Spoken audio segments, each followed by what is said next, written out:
Hello friends, Vicky बात बार desk cricket से हमेशा की तरह आपका थैंक्स, आपकी सपोर्ट का थैंक्स। आप ऐसे ही सपोर्ट करते रहिए, हम वीडियो लेके आते रहेंगे।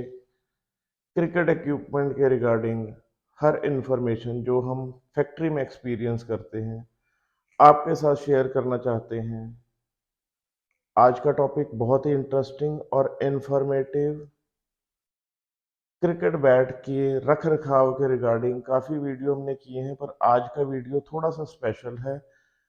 देखिए, क्रिकेट बैट आज की डेट में बहुत महंगे हो गए हैं और अगर हम इसकी timely wear and tear repair maintenance नहीं करेंगे तो हमारे बैट ज़्यादा देर नहीं चलेंगे। ठीक ठाक से बैट का रख रखाव कैसे किया जा सके, बहुत से वीडियो हैं चैनल के ऊपर। आज का वीडियो एग्जाम्पल के साथ। देखिए, मैं अपने बहुत से वीडियोस में पहले भी कह चुका हूं कि बैट में जब भी आप कोई भी रिपेयर यूज करते हैं, जब भी आप बैट रिपेयर करते हैं, बैट जैसे जैसे आप खेलोगे उसमें कुछ ना कुछ वियर एंड टियर होगी, आपको उसको फिक्स करना पड़ेगा। मैं हर बार कहता हूं कि बैट के कई एरियाज ऐसे हैं जहां पे आपको जो ग्लू यूज करना है वो सिर्फ वाइट एडेसिव होना चाहिए। मसलन हमारे इंडिया में फेविकोल मिलता है, वाइट ग्लू होता है, वो सॉफ्ट होता है और जैसे ही वो सूखता है तो वो एक रबराइज्ड फीलिंग देता है। हमारे क्रिकेट बैट की लकड़ी भी सॉफ्ट होती है, दैट्स वाई उसमें पंच होता है और बॉल ट्रेवल करती है। ऐसा नहीं है कि फेविकोल के अलावा या वाइट ग्लू के अलावा दुनिया में कोई और अच्छा ग्लू अवेलेबल नहीं है। दुनिया में एक से एक बढ़ के ग्लू हैं, इतने जबरदस्त ग्लू हैं कि वो जोड़ को पत्थर कर देते हैं। पर हमारी यूटिलिटी यहाँ पे क्रिकेट बैट में वुड को पत्थर करना नहीं है, हमें बैट में सॉफ्टनेस मेंटेन रखनी है। अपनी बात को सपोर्ट करने के लिए आज एक एग्जांपल है मेरे पास। शायद हम पहली बार कोई ब्रांड का बैट अपने वीडियो में लेके आ रहे हैं, बट ये जरूरी था दिखाना। ये एक बहुत ही तगड़ा इंग्लिश विलो बैट है और बच्चे ने इतना जबरदस्त यूज किया है, इतना तगड़ा चलाया है। हुआ क्या, वीडियो देखता था बच्चा पर आधी देखता था शायद। ग्रेन्स खुल गए हैं, उसके बाद का जो लाइफ साइकिल होता है बैट का, ग्रेन पहले सीधे क्रैक होते हैं, फिर वर्टिकल क्रैक होते हैं, फिर ग्रेन्स उठते हैं। जब ग्रेन्स उठते हैं तो हमें उसको फिक्स करना होता है। करना किसके साथ होता है? फेविकोल के साथ। ये जितना भी प्लेइंग एरिया है क्रिकेट बैट का, इसमें मैं एडवाइज करता हूँ कि फेविकोल के अलावा और कोई ग्लू यूज नहीं करना चाहिए, क्योंकि इस बंदे ने यहाँ पे एपॉक्सी लगाई है। एपॉक्सी लगाने से बैट खत्म हो गया है। देखिए,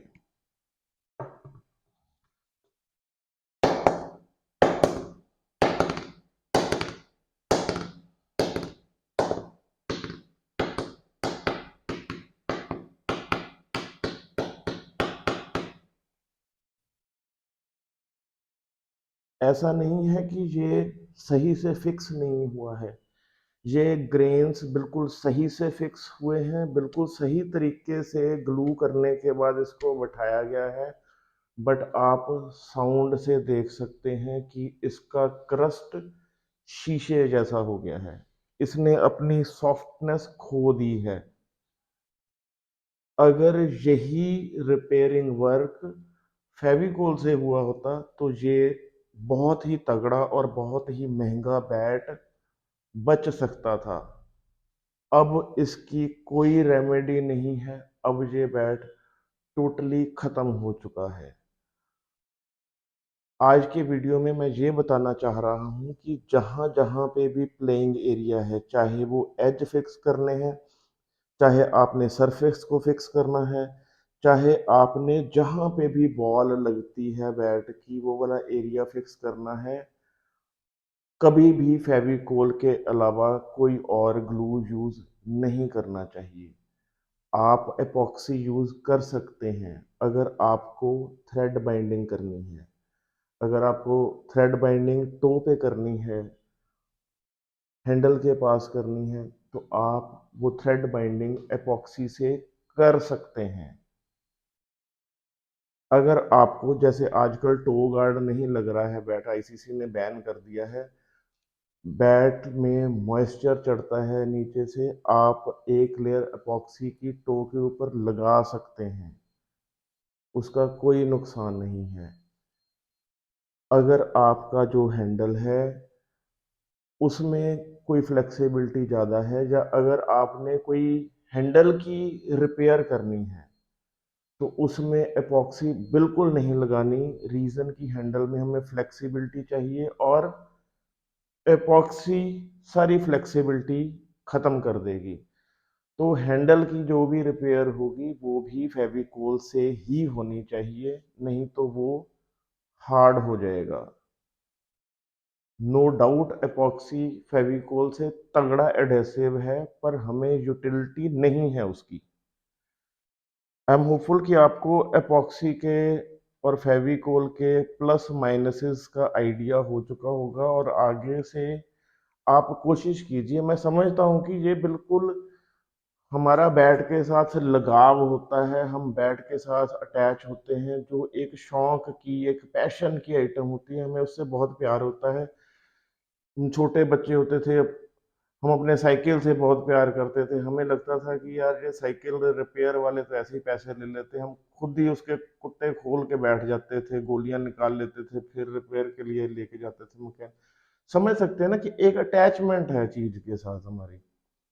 वही हम क्रिकेट बैट के साथ भी करते हैं, और ये आज की डेट में बहुत महंगे हो गए हैं। आई एडवाइस कि अगर कोई भी मेजर वियर एंड टीयर हो तो आप इसको एक अच्छे रिपेयर वाले के पास भेज दें, थोड़ा खर्चा कर लें, अच्छा रिजल्ट देगा वो। कोशिश कीजिए कि अगर कोई बड़ी रिपेयर है उसको एक स्किल्ड और प्रोफेशनल रिपेयर वाले से ही कराया जाए, तो वो नुकसान होने से बचा लेगा।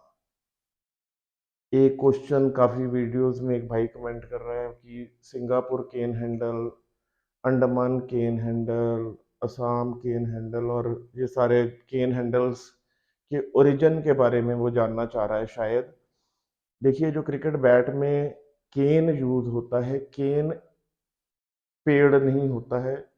केन एक घास की स्पीशीज होती है, और ये अंदर से भरा हुआ होता है। लोगों को कंफ्यूजन रहती है कि केन और बैम्बू एक चीज है, नहीं।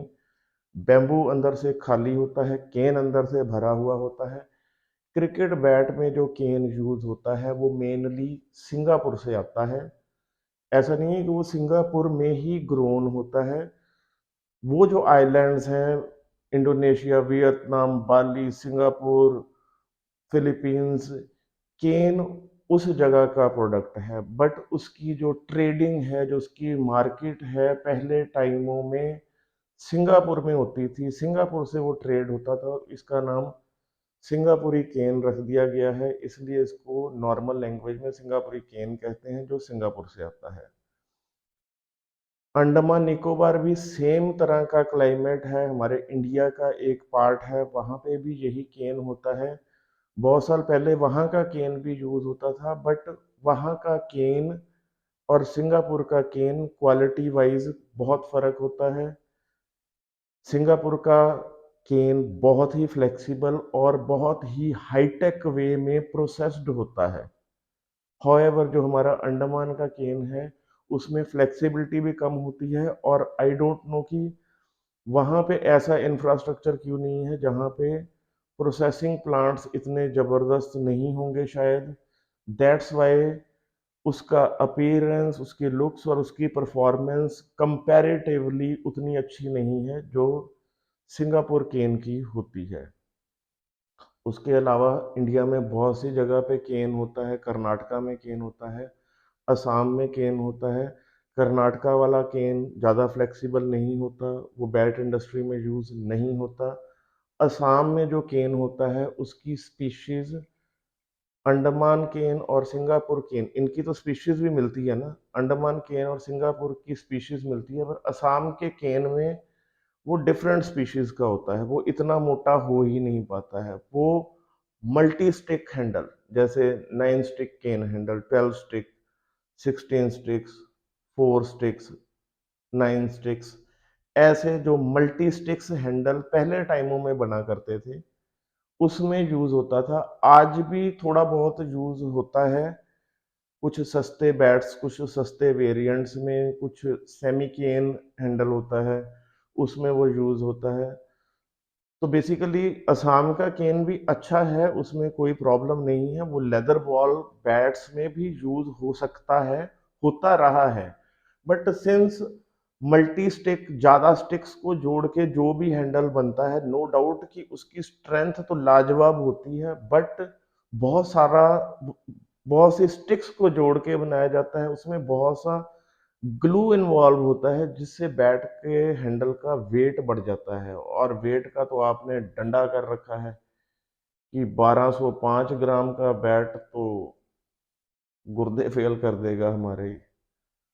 तो मेकर के ऊपर भी स्ट्रेस है कि हर एक जगह से जहां से भी वेट का एडवांटेज मिले, मेकर हर वो प्रोसेस करता है, हर वो पैसेज फॉलो करता है।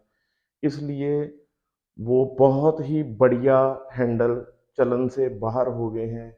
जो पहले आप सुनते थे 9 stick cane handle, 12 stick cane handle और मल्टी स्टिक जितने भी थे वो। एक और भाई पूछ रहा है कि 3 रबड़ इंसर्ट ठीक है या 5 रबड़ इंसर्ट, क्योंकि बहुत सी कंपनीज, बेसिकली पाकिस्तानी कंपनीज 5 रबड़ डालती हैं हैंडल में, तो उसका और 3 रबड़ का फर्क कुछ नहीं है। देखो, हर किसी का ना इसके ऊपर अपना अपना ओपिनियन है। मैं 5 रबड़ हैंडल को बिल्कुल भी प्रेफर नहीं करता हूँ, क्योंकि इनिशियली जब जब हैंडल नया रहता है तब तक उसमें कोई प्रॉब्लम नहीं रहेगी, पर बैट की यूजेज के साथ बैट के हैंडल की फ्लेक्सिबिलिटी बढ़ती रहती है। मैनी ए टाइम तो बहुत बड़े प्लेयर, मैं सचिन तेंदुलकर पाजी की बात करता हूँ, कि उनको बैट में बहुत ज़्यादा हैंडल में फ्लेक्सिबिलिटी नहीं चाहिए होती थी, तो काफ़ी बैट की यूजेज के बाद बैट में फ्लेक्सिबिलिटी, हैंडल में फ्लेक्सिबिलिटी ज़्यादा आ जाती थी, तो उनको इरिटेशन होती थी और वो बैट का हैंडल चेंज करवा लेते थे कि नहीं, मुझे इतनी फ्लेक्सिबिलिटी नहीं चाहिए, क्योंकि फ्लेक्सिबिलिटी टाइम के साथ बढ़ती है। जब 3 रबड़ की फ्लेक्सिबिलिटी कंट्रोल के बाहर हो जाती है, जस्ट इमेजिन कि 5 रबड़ वाला हैंडल क्या परफॉर्म करेगा। ये मेरी थिंकिंग है, अगर कंपनीज लगा रही हैं तो उनकी भी कुछ अलग थिंकिंग होगी। सो मैं ये डिबेटेबल आर्गुमेंट ये वाली चीज़ों में नहीं पड़ता। मैंने अपने व्यूज़ जो एज अ मेकर मैं समझता हूँ आपके साथ शेयर किए। ऐसे बहुत से क्वेश्चन पूछिए, बहुत सी क्वेरीज हमसे कीजिए, हमें अच्छा लगेगा।